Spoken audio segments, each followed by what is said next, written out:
At 12:17 a.m., the clock radio flickered. I feigned to see its digital glow cutting through our bedroom's darkness. Go to sleep. I had been lying there for hours, rehearsing the same heartbreaking moment in my mind, the image of her car rolling into the driveway, but my back was to the door, and every fiber of my body was screaming. 10 minutes earlier than usual, 10 minutes before she told me she would return home from her late shift at the hospital, the mattress dipped next to me with a familiar weight, but tonight it felt strange and disgusting. I could hear her breathing, the soft rustle of her clothes as she slipped under the covers, a sound I had once found comforting, the rhythm of our lives intertwined, but now it was the sound of betrayal. I didn't move, afraid to reveal that I was awake, and every muscle in my body was clenched so tightly that I was afraid I might break. I could almost taste the metallic tang of anger and hurt rising in my throat. I waited, breath held, listening as she sat next to me, a silent intruder in our shared space, and then I heard it, a soft gasp, a sharp intake of air, her breathing hiccuped, then stopped completely for what seemed like an eternity. I almost couldn't resist the urge to reach out and comfort her, but then I remembered the text messages I'd found, the ones I shouldn't have seen, and I forced myself to look at her. The pale moonlight coming in through the window illuminated her face, her eyes wide with a fear I had never seen, and she clutched the single sheet of paper like a poisonous snake, her lips quivering as she started reading the words I'd painstakingly written, each carefully chosen, and laced with the pain she'd inflicted on me. The letter wasn't really about anger, rather, it was about the deep ache in my chest and how I felt completely alone in my own marriage. It explained how the light had gone out in our house and been replaced by an uncomfortable, frigid chill, and it talked about broken hearts. Trust of a future I could no longer picture with her, and it concluded with the most heartbreaking thing I've ever heard about him. Ally, she looked up at me with a terrified expression on her face. How do you know that? She said something barely audible. Does it matter? I questioned in a flat, emotionless voice. She didn't respond. Instead, she just stared at the letter as if it contained the answers to all of life's unanswerable questions. It doesn't matter now because I had imagined this moment 1,000 times over the previous few weeks, each scenario ending with me screaming, yelling, maybe even crying, but in the icy harsh light of reality I was calm eerily.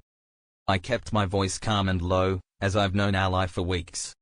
She pleaded in a broken voice, please, Steve, please don't, as tears ran down her cheeks, the late shifts that weren't mine, the quiet phone conversations, and the scent that wasn't mine.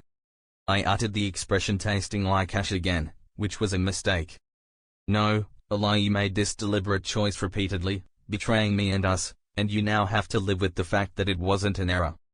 I got out of bed and started getting dressed, but the quiet between us was full of remorse and unspoken accusations since the woman in front of me was a stranger, and I couldn't make amends with the devoted and caring wife.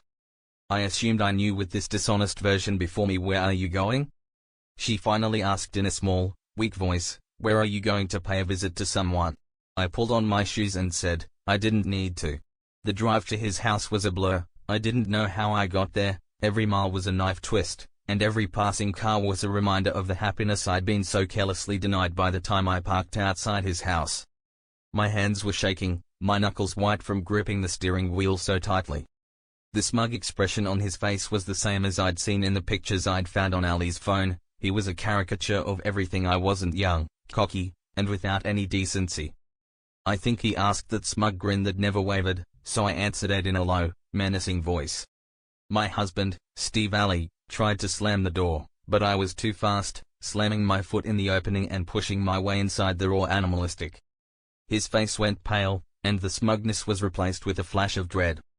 Fury I'd been suppressing finally unleashed. You've been sleeping with my wife, I stated, the words of venomous hiss. I wanted him to know what he had done, to see in his face the destruction he caused. He tried to deny it, stammering and stuttering, but I wasn't listening. I grabbed him by his shirt collar, pulled him close. You think you can just waltz into someone else's life and take what isn't yours? You thought you could get away with it? My voice shook, not with fear but rage. I was finally seeing red. I didn't say much more after that. I just let go of all the frustration and hurt I had been having and beat him. I beat him until my knuckles were split and bleeding, until he was curled on the floor whimpering in pain. I didn't care, he deserved it, and in that moment it felt good, cathartic even. I left him there, a broken mess on his living room floor, and walked out into the night. The air was cool, and for the first time in weeks I felt like I could breathe, but the fight I'd had did nothing to Ease the pain of betrayal. I'd gotten my revenge, but that hadn't fixed anything. The next few weeks were a blur of lawyers' paperwork and a slow, agonizing dismantling of our life together. Ally tried to apologize and explain as she moved out, but I couldn't stand to hear her voice. The picture of her holding that letter and the terrified expression in her eyes served as a continual reminder of what we had lost, or rather, what she had discarded, and the rumors of her adultery spread like wildfire. The town was small, and after all, the whispers followed her. The critical looks served as a continual reminder of her shame, and her friends abandoned her. The life she led, which she risked so readily, fell apart around her, and word spread about his reputation as the town's new boy turned him into the town's resident pariah. Lost his job, his friends, his social standing, and his ability to show his face in public. I, on the other hand, had become a sympathetic figure, a victim of circumstance. People offered their condolences, their support, and they admired my strength and resilience, but that's not how I felt. I went through the motions, going to work, paying my bills, and doing everything I'd always done, but without her by my side, my heart felt like it had been torn out. Years later, the phantom pain still lingers occasionally, and I wonder what went wrong when our love began to fade, but then I remember the letter and the expression on her face, and I realize that there are some things that cannot be forgiven and some wounds that never fully heal.